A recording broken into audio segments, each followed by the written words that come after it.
Assalamualaikum warahmatullahi wabarakatuh. Saya Dr. Nur Sayyidah dari Universitas Dr. Sutomo Surabaya, Prodi Akuntansi, akan menjelaskan mengenai penyusunan proposal skripsi. Semoga penjelasan saya ini bisa bermanfaat bagi mahasiswa Fakultas Ekonomi Universitas Dr. Sutomo, terutama untuk Prodi Akuntansi. Sekaligus ini sebagai bahan pembelajaran untuk mata kuliah metodologi penelitian.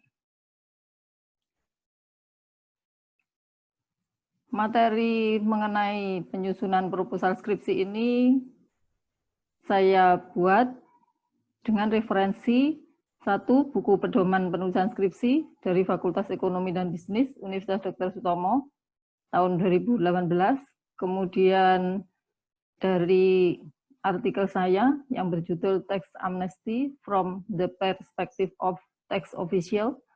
Kemudian yang kedua, artikel dari Prediction Model of Stock Return in Indonesia yang dalam proses terbit. Kemudian satu lagi dari disertasi saya di program Doktor Ilmu Akuntansi Universitas Dr. Sutomo, Universitas Brawijaya, maaf, bukan Universitas Dr. Sutomo, yang berjudul Membangun Model University Governance dalam Dimensi Ketauhidan. Dalam penyusunan proposal skripsi ini, sesuai dengan panduan penyusunan skripsi yang ada di Fakultas Ekonomi dan Bisnis Universitas Dr. Sutomo Surabaya, dibagi menjadi dua, yaitu kuantitatif dan kualitatif. Untuk yang kuantitatif, bagian-bagiannya sama dengan yang kualitatif, yaitu ada bab 1, bab 2, dan bab 3. Bab 1 berisi pendahuluan, mencakup latar belakang, rumusan masalah, tujuan penelitian, manfaat penelitian. Kemudian bab 2 mencakup kajian pustaka dan pengembangan hipotesis, yaitu kajian teoritis, penelitian terdahulu, kerangka pemikiran, dan hipotesis, jika ada ya. Kemudian yang ketiga, metode penelitian yang terdiri dari identifikasi variabel dan pengukurannya, populasi dan sampel, jenis dan sumber data, teknik pengumpulan data, dan metode analisis. Saya akan menjelaskan satu persatu untuk proposal skripsi yang menggunakan pendekatan kuantitatif. Yang pertama yaitu bab 1, pendahuluan. Tadi sudah saya jelaskan bahwa di bab 1 ini terdiri dari latar belakang, rumusan masalah, tujuan penelitian, dan manfaat penelitian.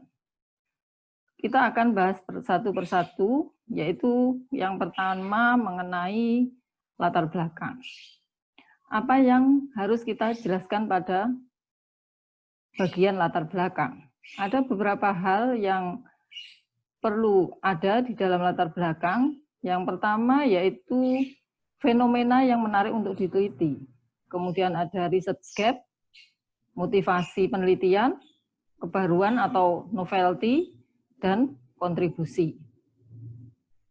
Yang pertama adalah mengenai fenomena yang menarik untuk diteliti. Apa yang dimaksud di sini? Yang dimaksud dengan fenomena yang menarik untuk diteliti ini adalah merupakan suatu kondisi di area di mana kita meneliti itu yang menarik dan perlu untuk dikaji.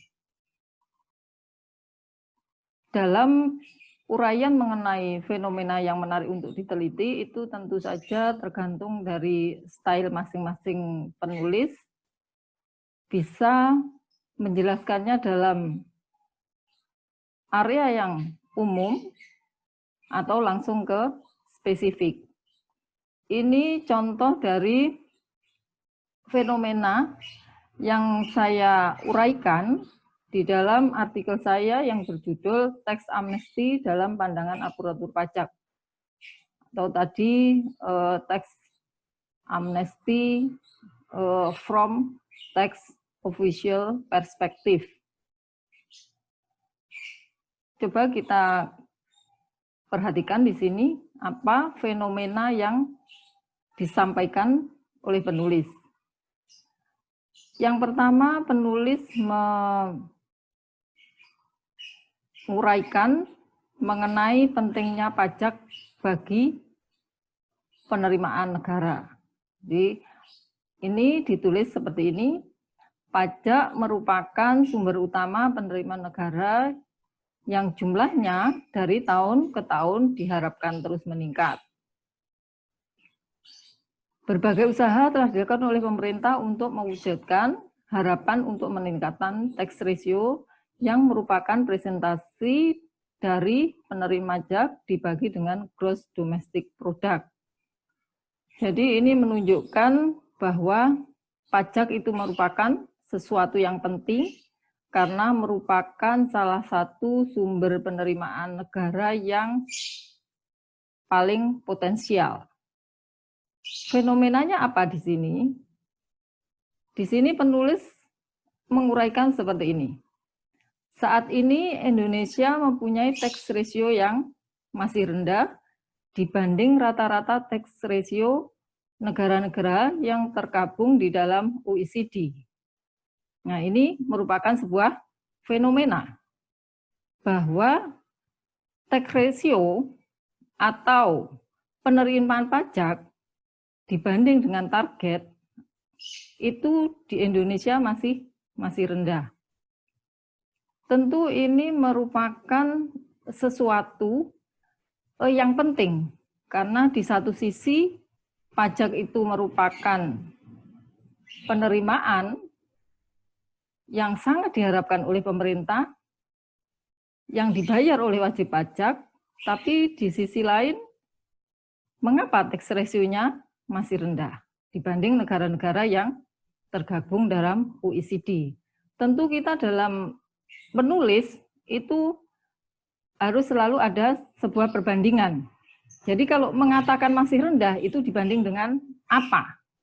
Di sini penulis menjelaskan bahwa tax ratio di Indonesia itu rendah dibanding negara-negara yang tergabung dalam OECD. Tentu dalam menulis fenomena ini kita harus didukung oleh data. Datanya apa? Ini ada di uraian berikutnya. Berdasarkan review statistik 2018, rata-rata tax ratio di negara-negara OECD tahun 2017 sebesar 34,2%, naik 0,2% dibanding tahun 2016. Ini data dari OECD tahun 2018. Tentu data tahun 2018 itu adalah untuk atau merupakan penyajian dari survei tahun 2017, sehingga ini datanya tahun 2018, artinya statistik 2018 menunjukkan hasil survei dari data tahun 2017. Jadi ini yang terjadi rata-rata di negara-negara OECD. Rata-rata tax ratio-nya itu adalah 34,2%, naik dibanding tahun 2016. Apa yang terjadi di Indonesia? Sementara tax ratio 2017 di Indonesia adalah 11,5%. Jauh dibanding rata-rata negara-negara OECD. Ternyata juga tax ratio di Indonesia itu terendah di antara negara-negara Asia Pasifik. Jadi yang paling rendah tax ratio-nya di negara-negara Pasifik itu adalah di Indonesia. Inilah yang bagi penulis menarik untuk diangkat, yaitu permasalahan mengenai tax. Jadi fenomena ini menunjukkan bahwa pemerintah Indonesia perlu melakukan usaha-usaha untuk meningkatkan tax ratio, baik melalui intensifikasi dan ekstensifikasi perpajakan. Jadi ini contoh dari sebuah fenomena yang menarik untuk diteliti. Jadi di sini penulis menyajikan atau menguraikan bahwa masalah teks itu menarik untuk diteliti. Kemudian ini contoh fenomena yang lain lagi. Ini artikel yang berjudul model untuk return saham di pasar modal Indonesia. Ini Indonesianya. Untuk artikel in English-nya adalah predictability model for stock return in Indonesia. Ini fenomena yang kami tulis ya. Mari kita baca untuk fenomenanya. Ini terkait dengan pasar modal, sehingga di sini di latar belakang diawali dengan pasar modal. Pasar modal merupakan salah satu pasar keuangan yang penting di Indonesia. Investor yang menanamkan modalnya di saham mempunyai harapan untuk memperoleh return saham. Oleh karena itu, investor sangat membutuhkan informasi mengenai pergerakan saham. Fenomena di Indonesia menunjukkan bahwa pergerakan return saham di Bursa Efek Indonesia itu berfluktuasi. Jadi ini fenomena yang menarik. Berfluktuasinya return saham di Bursa Efek Indonesia. Apa data yang mendukung? Selama tahun 2018, indeks harga saham gabungan IHSG melemah 3,19%. Sedangkan kenaikan 10 besar saham return saham tertinggi di LQ 45 sejak awal tahun memiliki rentang yang jauh, yaitu antara 4,11% sampai 113,43%. Jadi ini rentang yang sangat besar ini menunjukkan bahwa return saham di Indonesia ini sangat berfluktuasi. Tentu ini adalah sebuah fenomena yang menarik untuk diteliti. Berikutnya hasil penelitian Afrika dan Oli tahun 2019 di subsektor farmasi menunjukkan ada beberapa saham yang overvalue dan undervalue. Jadi ini juga menunjukkan berfluktuasinya return saham. Ini adalah contoh yang lain lagi mengenai fenomena yang menarik untuk diteliti. Salah satu bagian dari latar belakang tadi. Kemudian selain fenomena yang menarik untuk diteliti, di latar belakang kita menunjukkan adanya research gap. Apa yang dimaksud dengan research gap ini, yaitu senjangan riset, itu adalah area yang belum dieksplorasi atau kurang dieksplorasi. Ini bisa berupa populasi atau sampel, bisa dari ukurannya, jenisnya, lokasinya, dan lain-lain. Serta metode penelitian, pengumpulan, dan atau analisis data, atau variabel atau kondisi penelitian lainnya. Jadi intinya ada ruang yang bisa kita teliti yang membedakan penelitian-penelitian kita itu dengan orang lain. Bagaimana mengidentifikasi research gap? Yang pertama, kita bisa mengumpulkan artikel tentang topik yang kita teliti, jadi kumpulkan beberapa artikel. Kalau meneliti mengenai tax amnesty, berarti kita juga harus mengumpulkan beberapa artikel tentang tax amnesty. Kalau meneliti return saham, berarti kita juga harus mengumpulkan beberapa artikel mengenai return saham. Kemudian yang berikutnya, baca secara kritis terutama di bagian pembahasan dan saran untuk penelitian selanjutnya. Jadi saran untuk penelitian selanjutnya itu sebenarnya merupakan kesempatan bagi kita untuk mengidentifikasi research gap. Itu berarti ada beberapa hal yang perlu diteliti untuk penelitian sebelumnya yang belum dilakukan oleh penulis sebelumnya atau peneliti sebelumnya. Itu merupakan kesempatan bagi kita untuk mengisi research gap tersebut. Jadi kemudian kita bisa menemukan kesenjangan atau ruang untuk membuat kontribusi baru di dalam penelitian. Ini adalah sebuah contoh dari research gap, yaitu penelitian saya tadi mengenai tax amnesty. dampak positif dari teks amnesti ini perlu dipahami oleh seluruh pihak yang terkait agar program ini bisa mencapai kesuksesan. Oleh karena itu, perlu sebuah penggalian mengenai pandangan terhadap teks amnesti, terutama dari teks official. Jadi, yang belum diteliti oleh peneliti-peneliti yang di Indonesia itu adalah mengenai bagaimana teks official, aparatur pajak, kemudian regulator, dan juga tentu tidak sampai di situ saja, dan wajib pajak itu bagaimana mereka memandang mengenai teks amnesti, mengenai manfaatnya, mengenai tujuannya, mengenai hambatannya, dan sebagainya. Itu yang menurut penulis merupakan sebuah research gap yang perlu diteliti karena teks amnesti itu merupakan sebuah program yang tentu dikeluarkan oleh pemerintah dengan harapan bisa sukses sehingga bisa meningkatkan penerimaan pajak. Jadi ini yang merupakan research gap-nya. Ada contoh yang lain lagi, ini contoh yang lain lagi mengenai return saham tadi. Beberapa penelitian belum ada yang memasukkan earning management, real earning management sebagai variabel independen dan leverage sebagai variabel pemoderasi dalam pengaruh antara profitabilitas dan likuiditas terhadap return saham.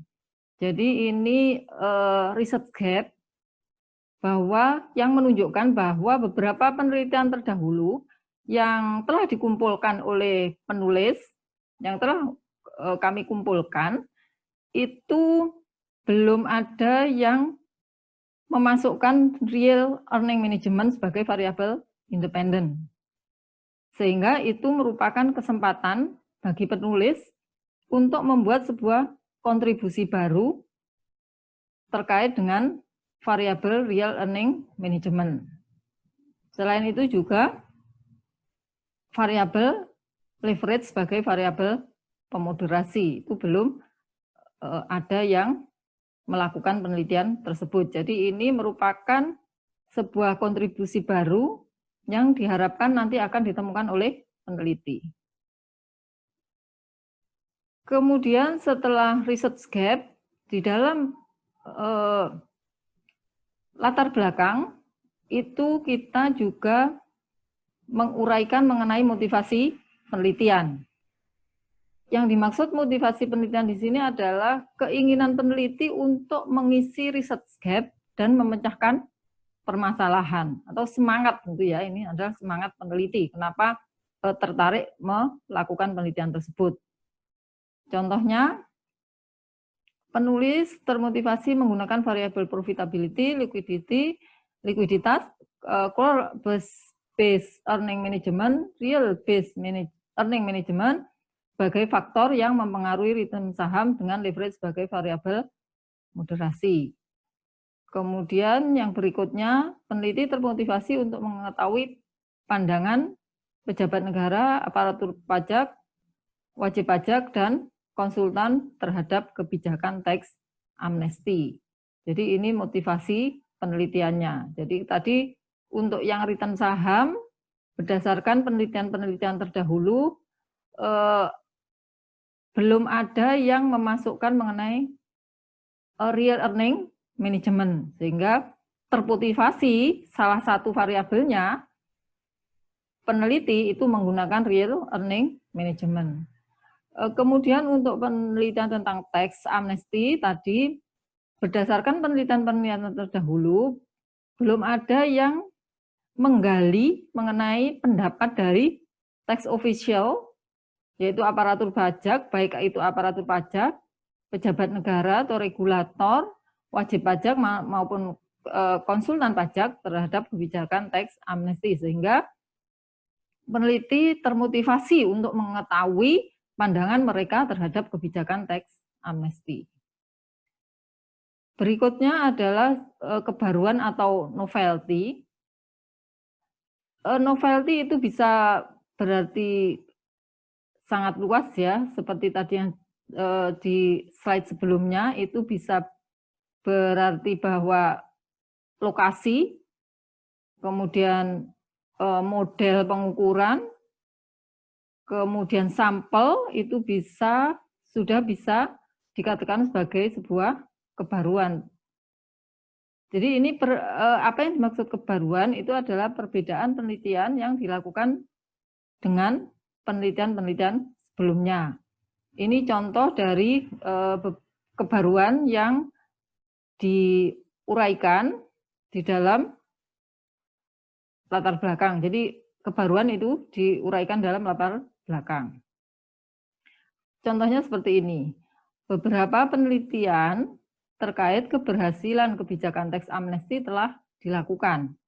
Salah satu ukuran kesuksesan dari kebijakan ini adalah jumlah penerima pajak yang dihasilkan dan jumlah partisipasi yang ditarik serta dipertahankan dalam sistem perpajakan di periode berikutnya. Jadi salah satu ukuran kesuksesan itu adalah jumlah penerimaan pajak yang dihasilkan di periode berikutnya. Itu adalah keberhasilan dari teks amnesti. Kalau penerimaan pajak di periode berikutnya itu meningkat, itu menunjukkan bahwa teks amnesti itu berhasil. Ini beberapa hasil penelitian sebelumnya, tidak perlu saya baca. Kebaruannya di mana? Jadi ini kebaruannya yang saya cetak miring. Berbeda dengan kajian-kajian yang ada, penelitian ini menganalisis teks amnesti dari aspek yang lain, yaitu pandangan dari aparatur pajak, regulator, dan wajib pajak. Tentu kebaruan ini juga tadi terkait dengan motivasi, terkait juga dengan research gap. Jadi adanya research gap itu menghasilkan sebuah kebaruan. Research gap-nya tadi apa? Bahwa belum ada yang menggali mengenai pendapat dari teks official terkait dengan kebijakan teks amnesti. Itu research gaps-nya. Dari research gap itu berarti akan menghasilkan kebaruan atau novelty. Jadi setelah penggalian data dilakukan, maka akan melakukan analisis. Hasil analisis itulah yang akan diharapkan menjadi sebuah kebaruan. Yaitu kebaruannya apa? Bahwa penelitian ini nanti menghasilkan pandangan mengenai teks amnesti dari teks official. Ini mengenai bagian-bagian dari introduction atau latar belakang. Di dalam introduction itu juga kita menguraikan atau menjelaskan mengenai kontribusi. Tentu di dalam setiap penelitian itu haruslah ada sebuah kontribusi atau sumbangsih. Sumbangsih apa yang kita harapkan untuk ilmu pengetahuan, mungkin untuk masyarakat atau untuk pemerintah, untuk praktisi, untuk peneliti sebelumnya yang bisa diberikan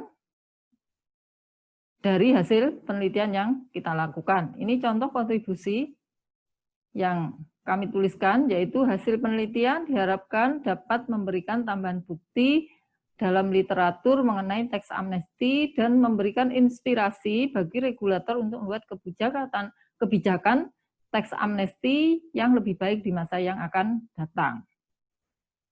Jadi pandangan-pandangan mengenai kebijakan teks amnesti dari teks official dan di samping itu juga dari wajib pajak dan konsultan pajak itu diharapkan bisa memberikan sebuah inspirasi untuk membuat kebijakan yang lebih baik mengenai teks amnesti di masa yang akan datang.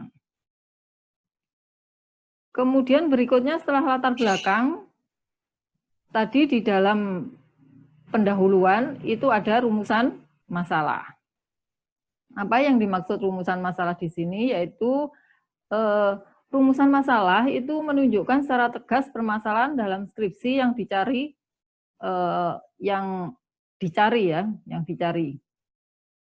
Kemudian karena ini rumusan masalah, maka teman-teman mahasiswa itu menggunakan kalimat tanya, ya, menggunakan kalimat tanya. Jadi rumusan masalah atau pertanyaan penelitian. Kemudian yang berikutnya itu rumusan masalah merupakan sebuah proses penyederhanaan masalah yang rumit dan kompleks yang dirumuskan menjadi masalah yang dapat diteliti. Jadi dari berbagai masalah yang kompleks itu yang kita lihat, kemudian kita sederhanakan menjadi sesuatu yang bisa diteliti. Relevan dengan judul dan perlakuan yang akan diteliti. Contoh dari rumusan masalah dari judul penelitian tadi adalah bagaimana pandangan aparatur pajak terhadap teks amnesti. Jadi kita lihat pertanyaannya itu adalah menggunakan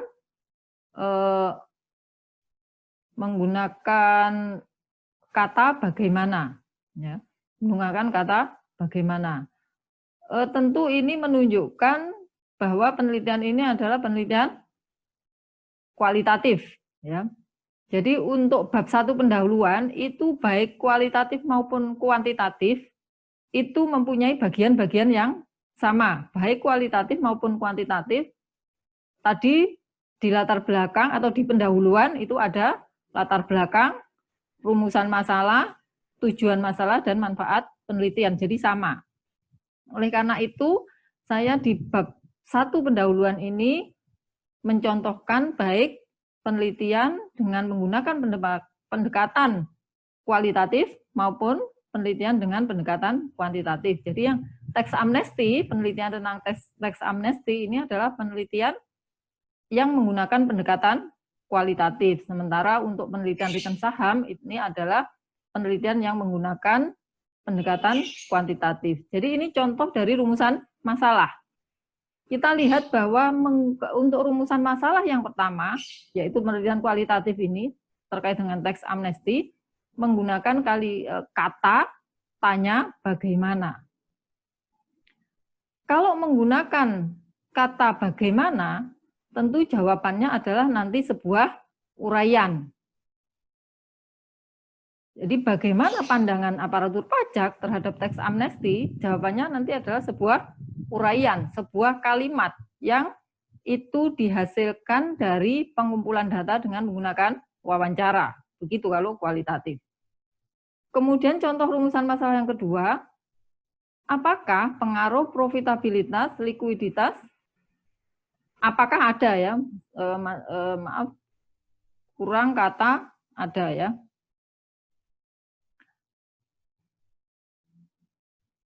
Utang kembali. Jadi apakah ada pengaruh profitabilitas, likuiditas, accrual based earning management, real based earning management terhadap return saham? Kalau kata tanyanya adalah apakah ada pengaruh, tentu jawabannya nanti adalah ada atau tidak. Ada atau tidak nanti itu akan terjawab kalau peneliti melakukan analisis dengan menggunakan statistik. Apakah statistiknya nanti itu menghasilkan angka yang secara statistik itu signifikan atau tidak. Jadi ini menunjukkan penelitian kuantitatif. Jadi dilihat kata tanyanya bahwa apakah ada pengaruh, tentu jawabannya hanya ada dua, ada atau tidak. Ada pengaruh atau tidak ada pengaruh. Untuk menjawab itu nanti akan diuji melalui analisis statistik. Ini adalah contoh rumusan masalah.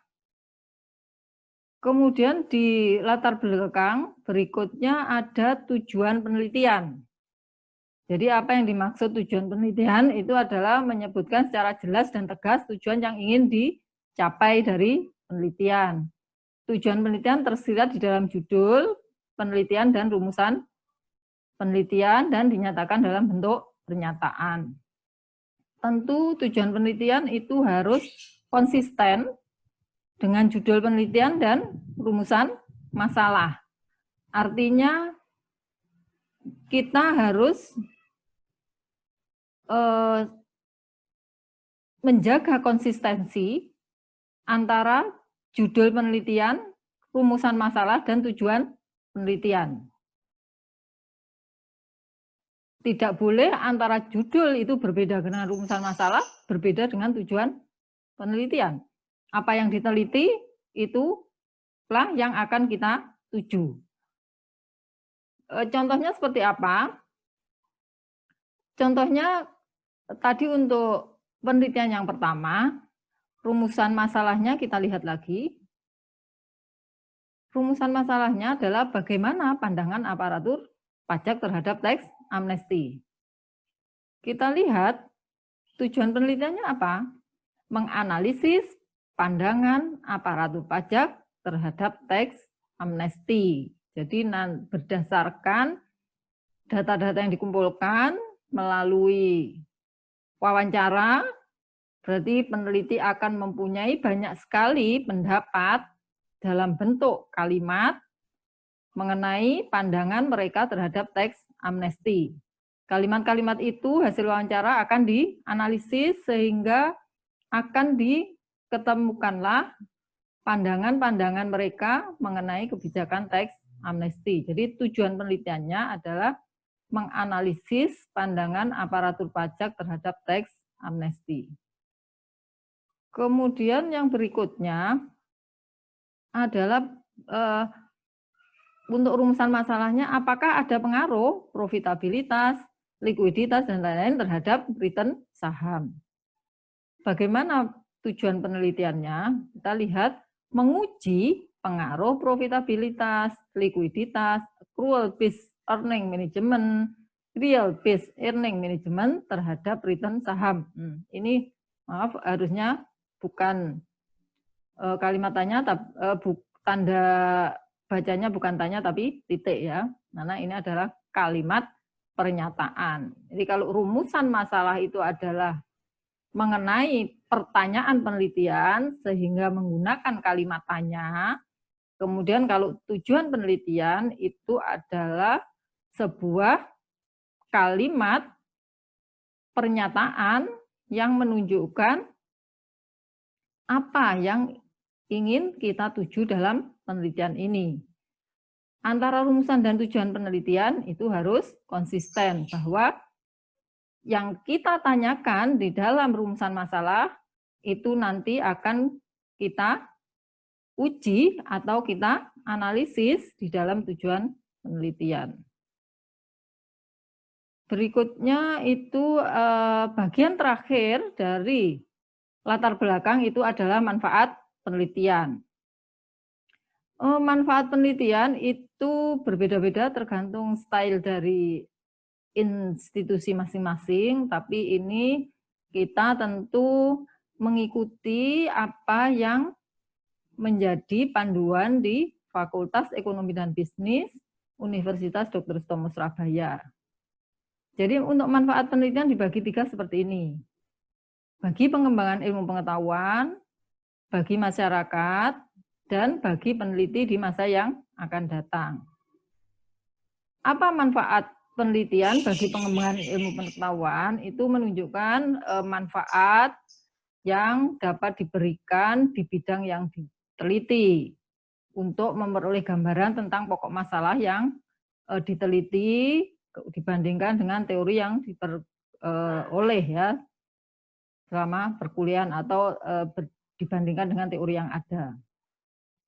Kemudian bagi masyarakat, bisa saja yang dimaksud masyarakat ini adalah instansi.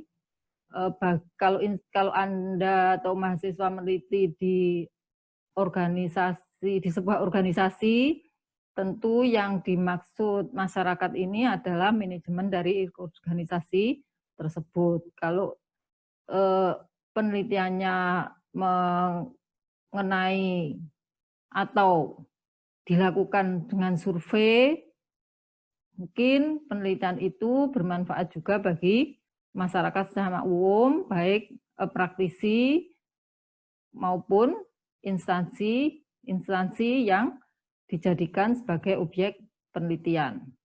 Jadi manfaat bagi masyarakat ini adalah tergantung dari konteks penelitian itu dilakukan di objek atau subjek yang mana. Jadi di sini apa yang dimaksud dengan manfaat penelitian bagi masyarakat, ini adalah sebagai bahan masukan bagi masyarakat, bisa perusahaan, praktisi, investor, pemerintah, dan sebagainya terhadap pokok masalah yang telah disesuaikan dengan teori yang ada. Kemudian berikutnya adalah manfaat penelitian bagi peneliti di masa yang akan datang, yaitu sebagai bahan referensi bagi peneliti yang mengambil topik yang sama dan bisa menambah hasanah perbenaran penelitian di masa yang akan datang. Untuk manfaat penelitian bagi peneliti yang masa yang akan datang, ini secara umum itu akan bisa dihasilkan setelah peneliti mengetahui mengenai kelemahan-kelemahan atau keterbatasan-keterbatasan atas penelitian yang sudah dilakukan. Sehingga ini keterbatasan dalam penelitian yang dilakukan itu menjadi saran bagi peneliti selanjutnya yang melakukan kajian mengenai topik yang sama. Jadi ini contoh dari manfaat penelitian. Bagi pengembangan ilmu pengetahuan memberikan bukti tentang faktor-faktor yang mempengaruhi fluktuasi return saham. Ini contoh tadi kalau penelitian mengenai return saham. Kemudian bagi pengambil keputusan perusahaan untuk memperbaiki kinerjanya sehingga dapat meningkatkan return saham berdasarkan hasil analisis faktor mana saja yang bisa mempengaruhi return saham. Misalkan ternyata faktor profitabilitas bisa mempengaruhi return saham, sehingga hasil penelitian ini bisa memberikan masukan bagi manajemen perusahaan bahwa ketika ingin meningkatkan return saham, maka perusahaan harus meningkatkan profitabilitas. Kemudian, jadi ini maksudnya perusahaan dengan return saham yang tinggi akan dengan mudah mendapatkan hasil penjualan yang tinggi pula apabila melakukan emisi saham baru. Selain bagi manajemen perusahaan, penelitian return saham ini juga bermanfaat bagi calon investor dan praktisi pasar modal. Jadi ini termasuk yang dimaksud bagi masyarakat itu di sini ya, jadi bisa manajemen perusahaan, bisa calon investor maupun praktisi pasar modal yang lain untuk mendapatkan informasi tentang faktor yang mempengaruhi fluktuasi return saham sehingga dapat memanfaatkannya sebagai acuan dalam memilih saham yang mempunyai prospek baik di masa yang akan datang. Kemudian bagi peneliti di masa yang akan datang dapat dijadikan acuan dalam mengkaji mengenai return saham di Indonesia. Ini adalah bagian terakhir dari latar belakang. Kemudian yang berikutnya di dalam sebuah proposal, bagian yang kedua itu adalah mengenai kajian pustaka. Di dalam penelitian kuantitatif, kajian pustaka ini terdiri dari 4 bagian, yaitu bagian pertama kajian pustaka, penelitian terdahulu, kerangka pemikiran, dan pengembangan hipotesis. Untuk bab 1 pendahuluan, itu tadi baik kualitatif maupun kuantitatif, itu mempunyai bagian-bagian yang sama. Yang berikutnya, untuk kajian pustaka, yang membedakan antara penelitian kualitatif dan kuantitatif di dalam buku panduan penulisan skripsi itu adalah kalau dalam penelitian kualitatif di bab kajian pustaka itu hanya terdiri dari 2 hal, yaitu kajian pustaka dan penelitian terdahulu. Tapi kalau dalam penelitian kuantitatif itu ditambah kerangka pemikiran dan pengembangan hipotesis. Kita akan membahas satu persatu mengenai bab kajian pustaka. Yang pertama adalah mengenai kajian pustaka itu sendiri. Apa yang dimaksud kajian pustaka di sini adalah uraian teori-teori dan hasil-hasil penelitian yang relevan dengan permasalahan dan tujuan penelitian. Kalau menulis mengenai teks amnesti, maka peneliti atau penulis itu menyajikan teori-teori atau aspek-aspek yang terkait dengan teks amnesti.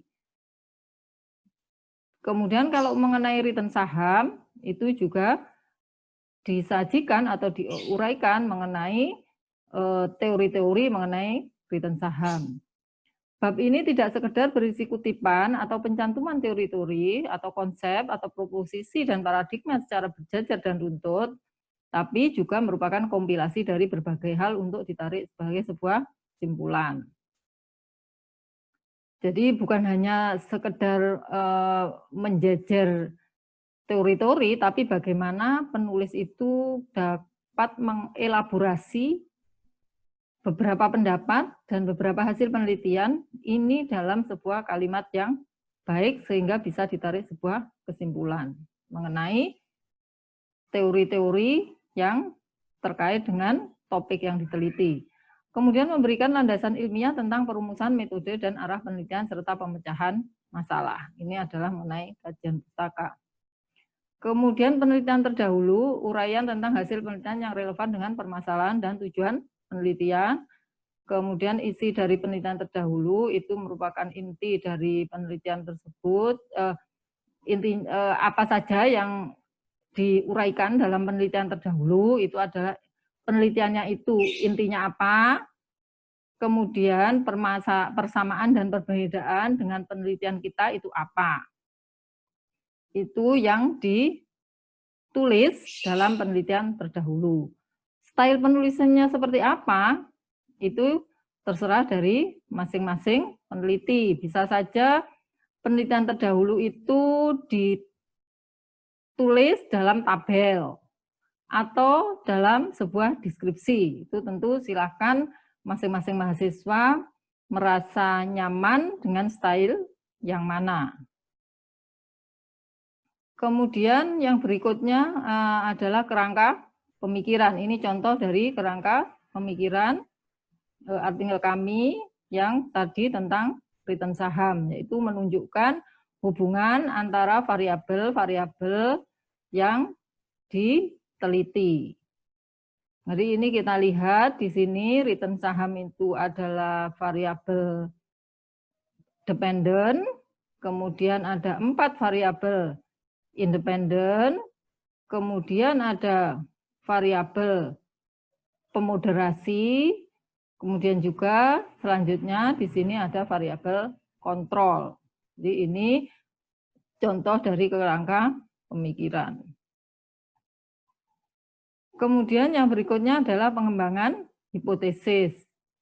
Hipotesis itu merupakan jawaban sementara terhadap rumusan masalah penelitian yang didasarkan pada teori yang relevan sesuai dengan topik yang diambil. Kemudian hipotesis ini hanya digunakan ketika kita melakukan penelitian dengan pendekatan kuantitatif. Hipotesis yang dicantumkan di dalam sebuah proposal penelitian atau nanti dalam artikel atau dalam laporan penelitian itu adalah hipotesis alternatif yang menunjukkan harapan dari peneliti. Contohnya kalau tadi misalkan return saham, maka hipotesisnya adalah ada pengaruh profitabilitas terhadap return saham. Hipotesis itu bisa juga dinyatakan ada yang direksional maupun yang non-direksional.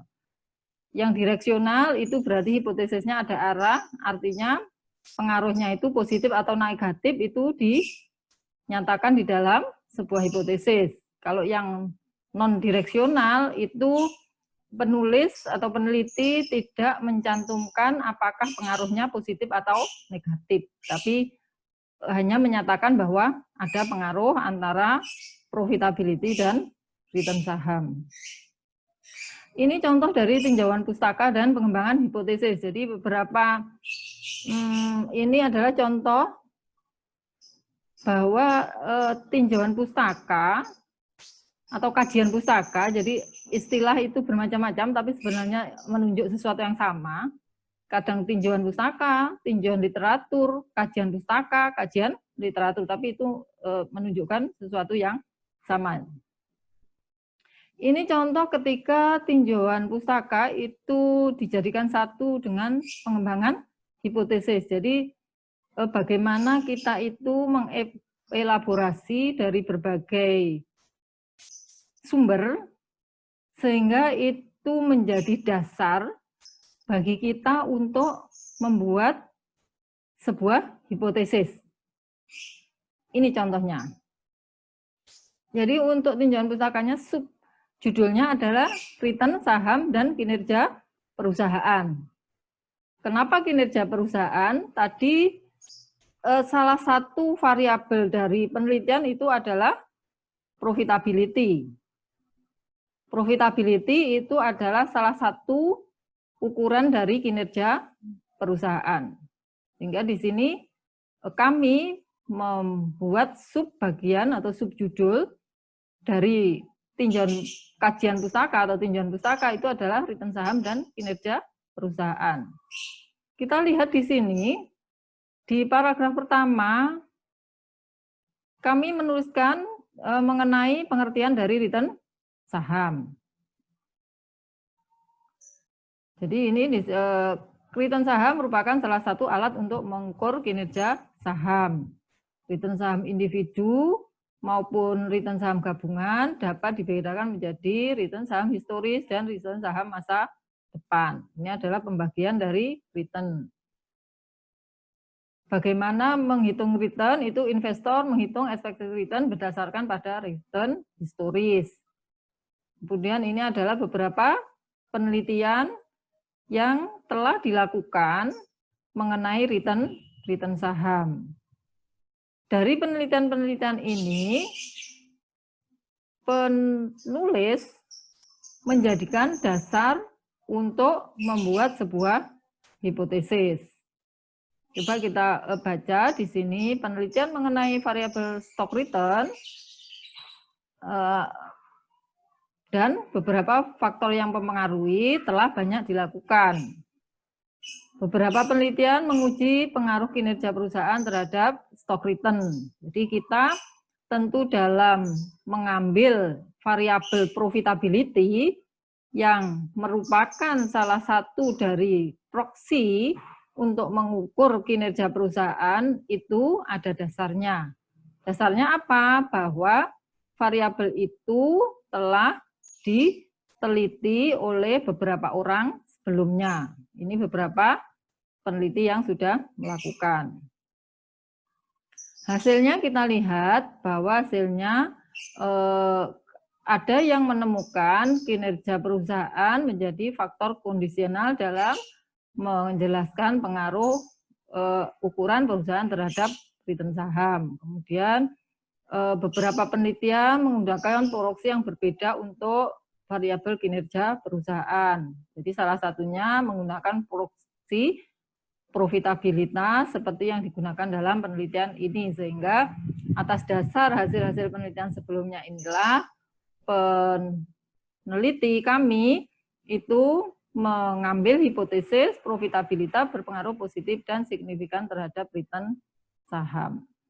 Jadi ini contoh dari hipotesis yang direksional. Berikutnya adalah bagian yang terakhir dari proposal penyusunan skripsi itu adalah bab metode penelitian.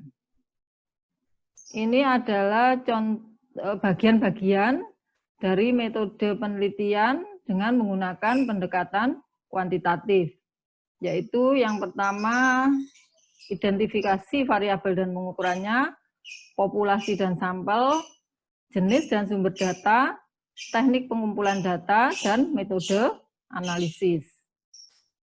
Kita akan bahas satu persatu. Yang pertama, mengenai identifikasi variabel dan pengukurannya.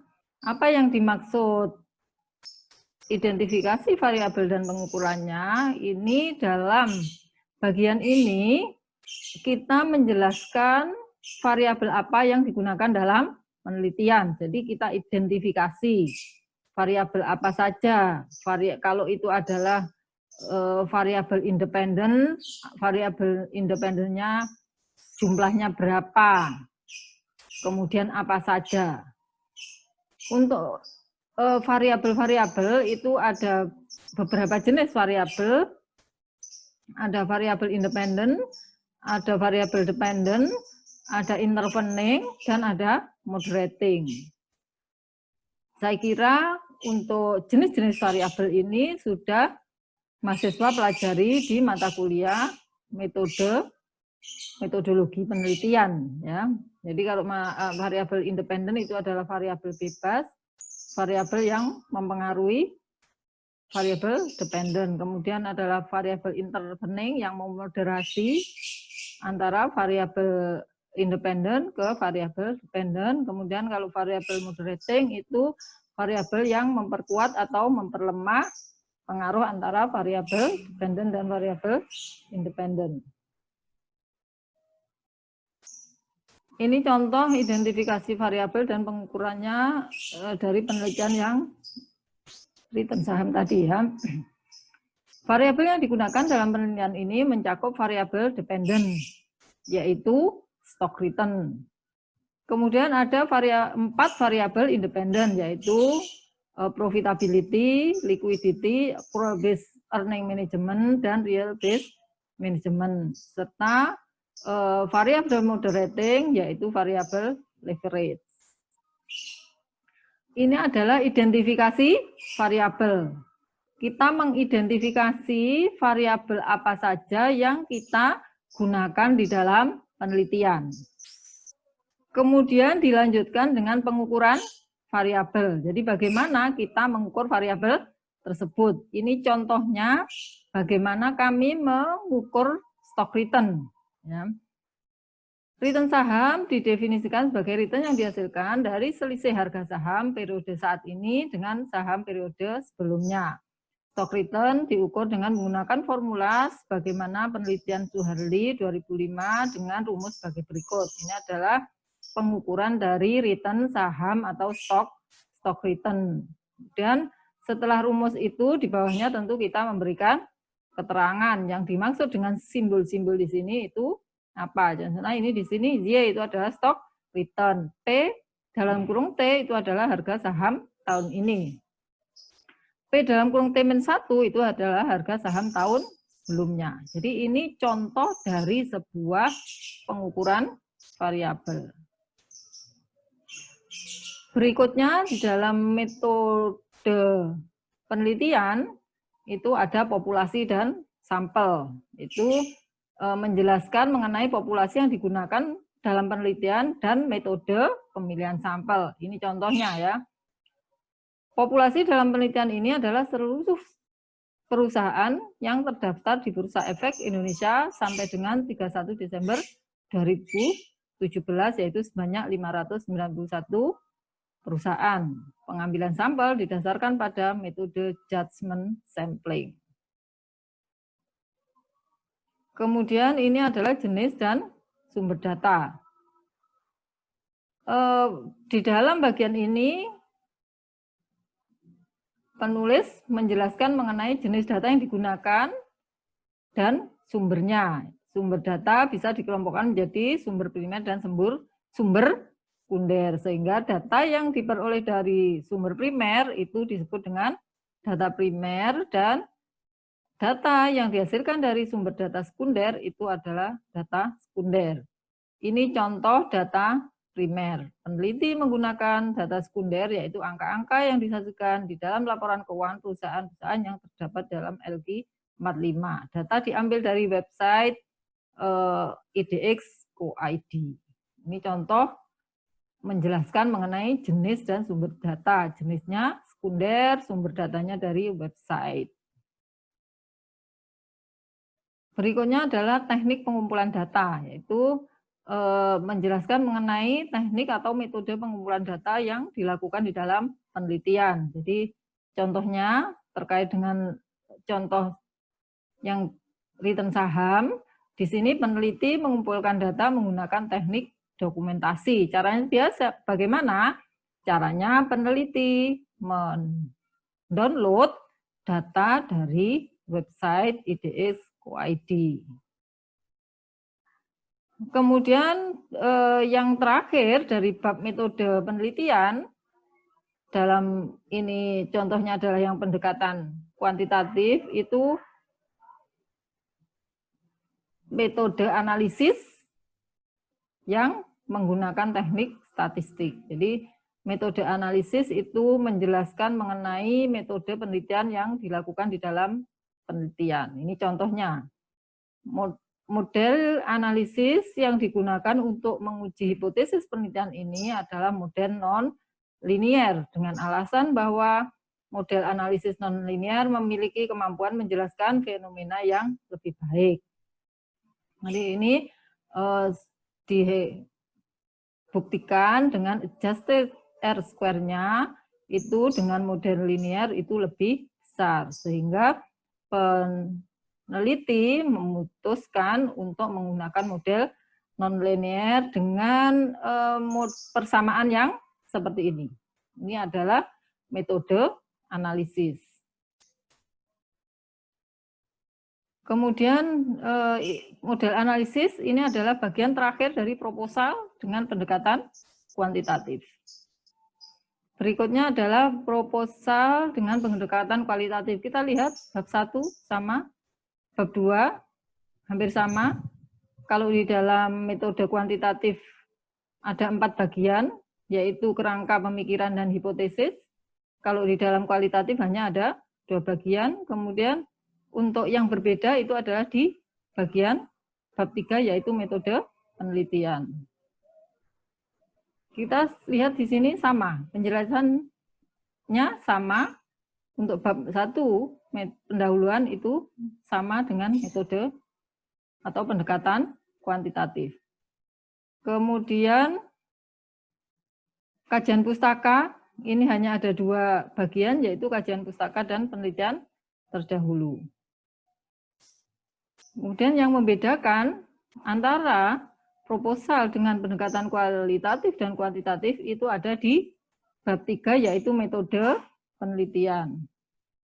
Kita akan bahas satu persatu, fokus penelitian, situs atau lokasi penelitian, informan, jenis dan sumber data, teknik pengumpulan data, uji kewawasan data, dan metode analisis. Ini adalah yang pertama di dalam bab metode penelitian, yaitu mengenai fokus penelitian. Apa yang dimaksud fokus di sini adalah sebuah batasan baik dari konteks teoritis maupun dalam konteks objek yang menjadi objek penelitian. Jadi ini contoh, ya. Contoh fokus itu atau batasan penelitian. Jadi kalau dalam penelitian kualitatif itu fokusnya sempit tapi mendalam. Contohnya seperti ini. Fokus penelitian ini adalah untuk menghasilkan model atau konsep university governance yang berdimensi ketauhidan. Di sini dalam fokus itu dijelaskan, dimaksud konsep itu yang seperti apa. Jadi konsep yang dimaksud di sini adalah nilai-nilai yang membentuk bangunan university governance. Selanjutnya, nilai-nilai itu yang seperti apa? Nilai-nilai digali dari manajemen sebuah universitas swasta di Surabaya dan dianalisis menggunakan nilai-nilai tauhid dalam Islam. Inilah contoh dari fokus penelitian dalam pendekatan kualitatif. Kemudian yang berikutnya adalah situs atau lokasi penelitian. Yang dimaksud situs atau lokasi penelitian adalah tempat penelitian, menjelaskan mengenai tempat penelitian dengan menyebutkan nama, bentuk perusahaan, berita alamat, tapi boleh juga disamarkan kalau memang itu diperlukan dalam sebuah penelitian. Ini contoh yang disamarkan, yaitu penelitian ini, misalkan contoh mengenai penelitian kesulitan keuangan perusahaan, yaitu situs penelitian adalah di sebuah perusahaan ABC berlokasi di Surabaya yang saat ini sedang mengalami kesulitan keuangan. Perusahaan mempunyai hutang yang besar yang tahun ini harus dilunasi.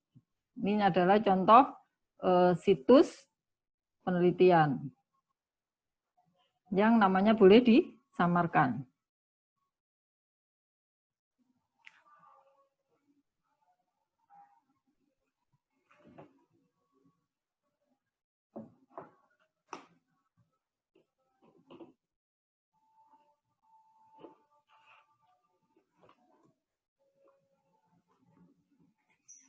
Berikutnya setelah situs penelitian itu adalah informan ya.